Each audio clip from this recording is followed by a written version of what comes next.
Hello বন্ধুরা, এই ভিডিওটা করার জন্য আমি আজ কোথায় উঠেছি শুধুমাত্র তোমাদের দেখাবার জন্য। যাই হোক, আমি কোথায় উঠেছি সেটা তো পরে বলবো। এটা হলো আমাদের জাম গাছটা, সব পাতা পুরনো পাতা ঝরে পড়ে নতুন পাতা চলে এসছে। আর সব কিছু অফ সিজনে হয় আমাদের এখানে, মানে আমাদের ঘরে যেরকমটা আমার ভিডিওগুলো একটু দেরিতে পোস্ট হয়। দেখো এই ফুল গাছের ফুলটা কিন্তু অফ সিজনেই ফুটছে, এখন সিজন নয়, কিন্তু কি সুন্দর লাগছে ফুলটা। গাছে যদি ফুল ফুটেতে কি সুন্দর লাগে না। আর গেঁদা গাছের টবলক গেঁদা ফুলে ভর্তি। অ্যাডেমিনিয়ামটা তো প্রথম ফুল এসছে।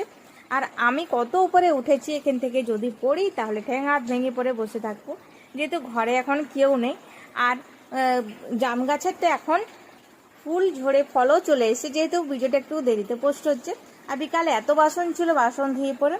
আর জাম পাতাতে ভর্তি, জাম পাতা পরিষ্কার করলাম এই উঠানে ওই উঠানে, কুল্লার একটু রোদে দিয়েছিলাম।